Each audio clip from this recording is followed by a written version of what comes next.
right, scientifically, that sound waves reach the ear. Okay, but we cannot measure if it's actually received. Right? And it's said that there's research that in order for someone to have a positive reaction to music, they have to have some kind of cultural context to it. It has to be something acceptable. Because if it's too far for them to stretch beyond to actually enjoy it, they'll reject it. You know, like if it's too far out of their comfort zone, it's like, gosh, it's strange, you know, like they just won't accept it. So does an audience need a degree of previous exposure to accept a genre? Like, for example, yours is jazz, you know, or any other genre, you know? Yeah, I would think definitely, especially if the music comes in as an art form, like jazz and classical music, you know, as opposed to pop music. So, like this book I was reading recently on pop music culture in the world, and they try to first of all define what's popular music. Is it popular music for the masses? Mass consumption? Or is it popular because it's common? Yeah. Does it make you feel comfortable? Is that why we like it? Or is it the times? I was supposed to read it.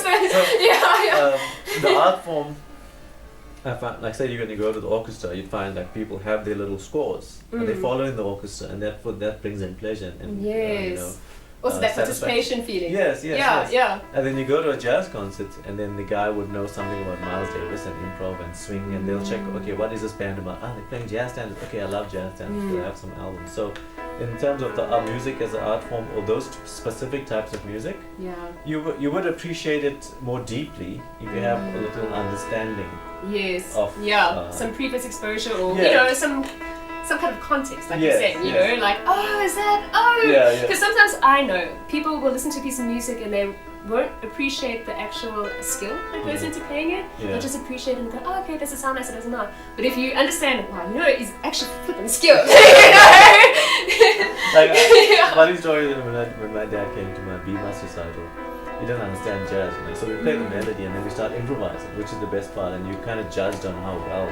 Your jazz pedigree is like how well you improvise. So he says, man, that was the most annoying thing. Like you guys play the melody and then you just carry on playing something else, and then again and again, you just don't stop. Like, then I had to explain, well, this is how jazz works. It's actually really good what we're doing. You guys should stop doing that. That's not jazz. And then you understood. But then I also like play with other musicians, and they bring some important points, like if you're gonna improvise, you know, make it clear and be to the point, you know. So it's like a conversation. If you want to say something, don't waffle. Just say what you need to say and then stop. Okay, so in Indian classical music, right, the task of the performer is to guide the audience and to let them try and identify the raga that they're in and follow it. But it's also the audience's responsibility, or actually desire, to be able to understand it technically so that they can follow it. So, does a jazz musician have a similar relationship with their audience, especially when it comes to improv? Do the audience, like, how do they follow you? Do you feel that you need to have some technical know-how of jazz to really appreciate it? One of my specializations is improvisation, and on my some of my compositions are involving using Indian improvisational techniques in jazz music. Nice. So I manipulate the piano to make it sound like a sitar.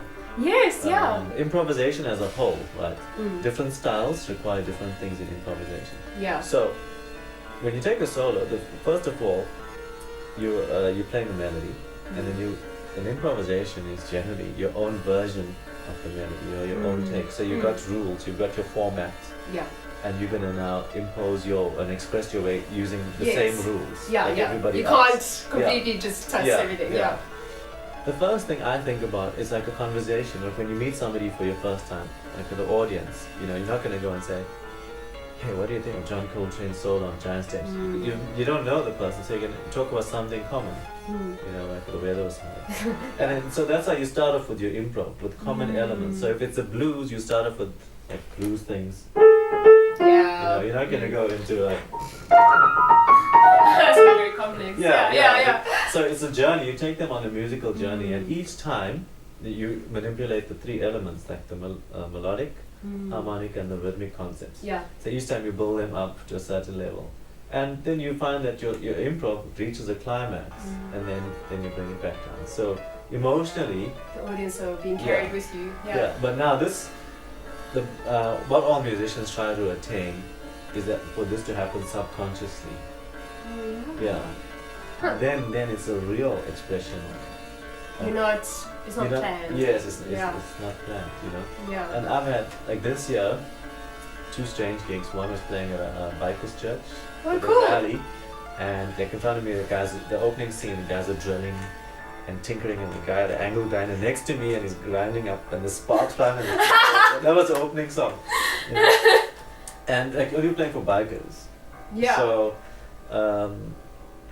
like. Did you feel out of your depth for that? I do it just for that.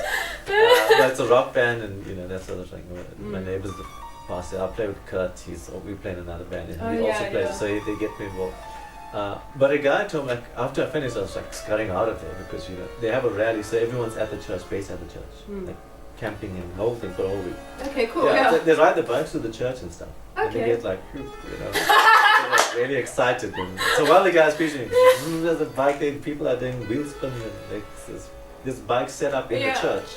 So it's like a showroom. Like housing, like all the big people there, you know. So the one guy, as I was like, getting out of there, taking my keyboard, you know, getting out of there, the one guy says, "Hey you," because I said, "Yeah, like how's it going?" You know, I says, "I just want to tell you something." I saw Jesus today when you played that organ. Okay, great. That's great. Okay, thanks. I didn't expect that. And so that was, I had to take a little solo. Yeah. You know? So I was like, oh, that's great. You know? And then I played at UNISA jazz piano accompaniment for the vocal competition, and a lady came up to me and says, "You took me to heaven tonight with those solos." You know, that's and sweet. I was like, wow. Then you know you're connecting with people. Yeah, you know? And obviously there is a format that doesn't. I mean, you're not always gonna have your subconscious coming and playing a role in the improv, because this is I'm serving a role as an accompaniment, so I have to fulfill a role in my improv. Yes. You know, so I'm manipulating elements, and I know what works, and you know that sort of thing. So you're gonna start off slow and then build it up faster notes and more up to playing. Okay, So. The times define and affect music, right? For example, in Christianity, music was used basically for singing the sacred texts, and now it's kind of moved into praise and worship. Nowadays, Mongolian music, I don't know if you heard like throat singing and stuff like that. And that's their traditional music, but because China is taking over, theirs is becoming more Chinese now.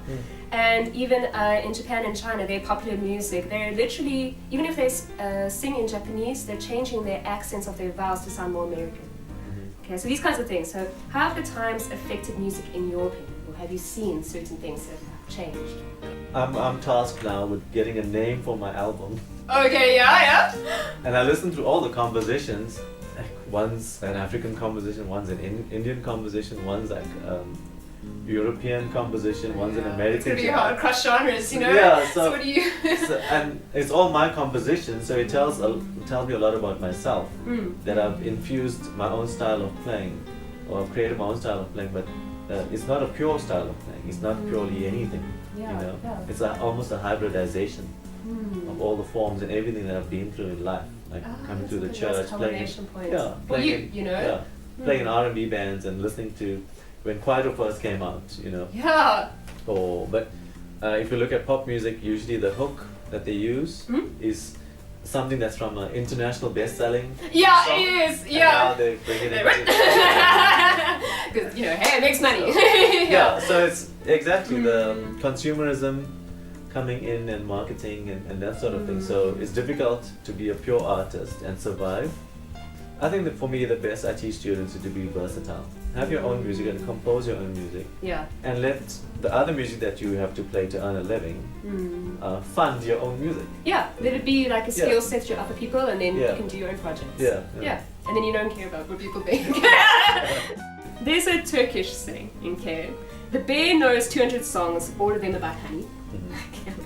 And then a Shona saying, alright, if a man eats the same food every day, he knows what it was that killed him.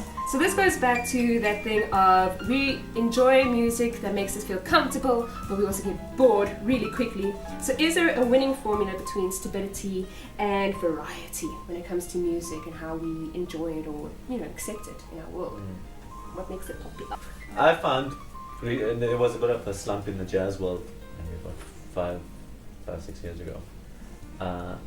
bands, like people weren't really into jazz. And then Michael Bublé came along. Oh yeah, gosh, she turned it around. Yeah, and then all of a sudden, all the corporate bands, yeah, we want a jazz band, we want a jazz band, we want to do Gatsby. Then the Gatsby movie came along. Yeah. And people still think that that's the hip thing, you know.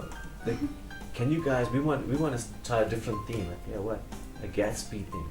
So you're not gonna tell me I've been there, done that 5 years ago. But it's rejuvenated the jazz scene, which is good. And I just think it's good for people to listen to music because it communicates with your soul. Any type of music, you know. Yeah. There's only two types, good and bad. But like you listen to some pop music and just the vocal production, you know, and how the person sings. Yeah. It's like the purest form of any instrument is your voice, you know. And it's amazing. And then you listen to jazz and, you know, they all fulfill different roles in different people. Yes, depending on your personality and also your I factor. Because I factor? Like, I find that people, we need to discover who we actually are. Oh, I am. Okay, I get you. Yeah. And the most difficult thing is, what do I like? Without being influenced by trends and Instagram and Facebook and those kind of things. You know? Yeah. The sad thing is, recently, music is so commercialized, especially in the industry, where you need to have albums and you need to do this and this and this and this. But we lose the beauty. If you get stuck in a rat race. Yeah. Then kind of loses the point of why you got into music in the first place. Yeah, and then we're just trying to tick all the boxes. Okay, if I play that sort of music and that sort of music, then I can play at that festival, do that gig. They say there's nothing new under the sun. But I don't hear musicians, I don't hear themselves even in their original music that they play. You can always hear, okay, that's taken from that album or from that guy or from another legend. Yeah. In Japan, for example, their masters or their great masterpieces is like the Shensuraku by the Imperial Court Ensemble, or in Turkish music, the Ayin by Didi Effendi. If we had to play Mozart for them, would they really appreciate it because they don't have the cultural background that we do? Yeah. They might not even get him completely. Yeah. So is the beauty in music, is it just actual cultural acceptance, or is it what we're actually hearing? How do we define what makes beautiful music?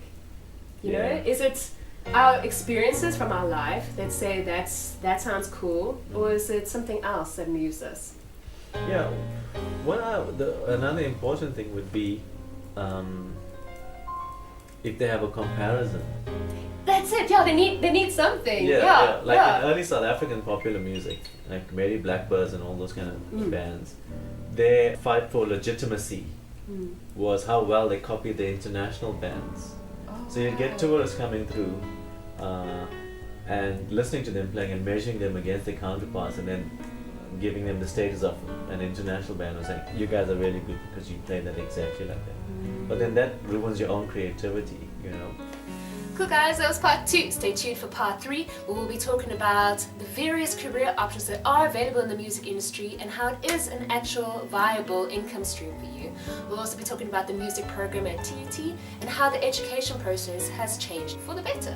So have a lovely day, like, subscribe and comment, and I'll check you next time.